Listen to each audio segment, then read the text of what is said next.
Hey, good morning, everyone. This is Harry from Spurs TV back with another video, and this time this is a match preview video because we do have North London Derby today. This will coming out obviously on the morning of North London Derby, and Spurs are playing Arsenal for the second time this season. After drawing 2-2 away at the Emirates, which obviously was a good result at the time. But Spurs come into this game on the back of losing 4-0 to Newcastle 2 weeks ago. And Arsenal come into this game with back-to-back wins, including demolishing Chelsea 5-0. Now, I'm filming this just after Villa draw with Chelsea, which I will kind of touch on a bit in this video. And yeah, these are my thoughts going to the North London Derby. We agree, disagree with them. It's not really my sort of thing. You can agree and disagree. That's just life, isn't it? So let's talk about the game. So after what I just said, Arsenal are definitely the favourites going into this match, 100%. Back-to-back wins. I know Bayern did them in the Champions League, which is probably why the league is all they got left now.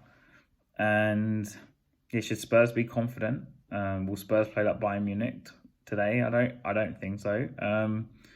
But like I just mentioned, Villa drew with Chelsea, so Spurs have extra incentive to win today against Arsenal to obviously get the points required, because now I think mathematically speaking, if Spurs win all their games, which again is quite a stretch anyway, they can finish in the top four, which supposedly is our aim every season. So the players have enough incentive after the Villa result today with a 2-2. And yeah, so on the game itself, Ange confirmed that Davies is playing, which kind of confirms to me that he's going to play in a back four again, with Davies just filling in for Udogie. He's going to be missing, because that's what Ange has done all season. So does that mean he's going to tell Davies to drop off and sit back and not play as high, especially with Saka and not at Arsenal being... I know he's been for a bad patch, but he always turns up against Spurs and he's still a very good player. But I do think he needs to change the midfield. I want to see Bentancur, Højbjerg 100%, and I'd play Sarr as well, all three of them. And I'd like to do this because I think if you look at Partey, Rice and Odegaard, we're going to need someone to stifle Odegaard. I'd just tell Højbjerg to sit back and just sit on him. And then you're going to have the battle of Partey and Rice with Sarr and Bentancur. And I think that's a sort of even matchup on paper. I think Sarr's got the speed to harass them both. And I think Bentancur's got the control to at least keep the ball for Spurs in some instances. So like I said, Davies is playing, but does that mean there's a possibility, and this is something I would do if Davies is 100% playing, I'd go to the back three and I'd play Van der Ven as a left wing back if he's going to insist on playing Davies, because in my preview on Spurs Kings TV, I kind of implied that I want to see Kulusevski as a left wing back, but I don't think it's going to happen if Davies is playing. So I'd play Davies in the three with Jagusin and Romero. Jagusin on the right, Romero in the middle, and Davies on the left. Porro as a right wing back, and I'd play Van der Ven as a left wing back. Now, a lot of people disagree with me in this. I mean, maybe you could swap Davies with Van der Ven, but I think we have to play a back five tomorrow, because you need to counteract the spaces of Saka, Trossard and Havertz. And I think if we play high, I don't know you lot what the Chelsea game, but Odegaard's pass to Havertz with a goal, that'll be on 99% of the time with how high we play. And yes, you could argue Van der Ven can make the recovery, and I'm not saying he won't or he can't, because he obviously can. But as we saw in the Newcastle game, Van der Ven's not immune to mistakes. And I'm not criticising him as because he's only played one bad game all season. But in the sense that because of the amount of chances Arsenal will get, leaving that space is not clever. And like I said, the midfield three I picked is for a reason. I said I want Sarr to press as okay, when they have the ball, I kind of want Sarr to be like the presser, and I want Bentancur and Højbjerg to sit.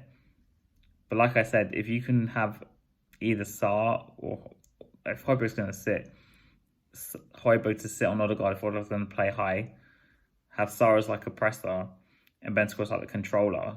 I know that's weird jargon, but so I can describe it. And then my front two would be Richarlison and the Son, because like I said, I'm playing a 3-5-2 or 5-3-2. That's how I would do it. Now, if Ange's going to insist on the 4-3-3 again, I'd play the same three midfielders. And what I'd do, I'd play Richarlison, Son and Kulusevski, because despite Kulusevski's not been, he's not been the best, especially on the right wing. I'm not a massive fan of him, but I think we need instances in the game where we need to keep the ball. And if Kulusevski even keep it on the right-hand side for about 30 seconds to a minute and draw a foul, stuff that we're going to have to play clever, play a bit dirty. And then with Richarlison, I know he's going to harass their centre-half, so you've got to play him there. And with Son, we just got to hope he's got to reignite the old Son even for like 30 minutes and destroy Ben White, because Ben White is probably the most... Because he's not the fastest. He's actually been brilliant this year, Ben White, but he's not the fastest. I think Son, if he could have just a 30-minute spell even, where he just gets on him, maybe we have some success. Now, how I would play it tomorrow is I'd try and keep the score as 0-0 or as a draw as long as possible. And then, if Spurs are in ascendancy, which, like I said, the longer the game goes on, it's 0-0 because Arsenal have to win the game. I'd bring on Johnson and Werner and Maddison and even Lo Celso, depending on what happens if we pen them back. And I'd hit him then, because Johnson's great when he comes off the bench, because at least he's got pace and he can hit that left back late on in the game with his pace, and we've seen that's actually been successful. And Werner, despite his lack of finishing, he can do the same on the other side. And I think maybe coming as a sub, I think there's actually more chance for him scoring, because I think he did that the other day. I can't remember which game it was, but one of his goals came on as a sub. And obviously, again, if you move Son in the middle later on in the game with them being more tired, I think he'll have a bit more success. So that's how I would play it.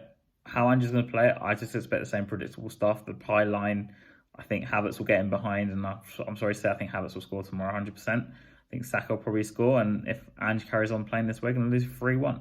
But if he changes it and proves me wrong, which I'm sitting here praying that he's going to change it, then maybe we'll have a different result. But yeah, I don't know. Apparently, I'm not qualified enough to speak about this because I'm not a manager, but our manager's got it wrong more than once this season. So yeah, the scorelines kind of prove that. With the 4-0 against Newcastle, we're leaving Isak one-on-one with Van der Ven. Eventually, like I said, it was going to hurt us. And this just, you can't afford to do that against this Arsenal side, especially because this Arsenal side is not the same Arsenal side we played earlier in the season. In fact, they're way better. And like I mentioned about Havertz, the guy's just turned into a player for them. Trossard, again, he's literally hit form. And obviously Saka, like I said, even though he's going through like a bad patch, he has the ability to just turn it on still. But yeah, come on you Spurs, and let's hope we can get some sort of result. Even the draws are right for me today. I'll take that. Just let's stop these lot from winning league, please.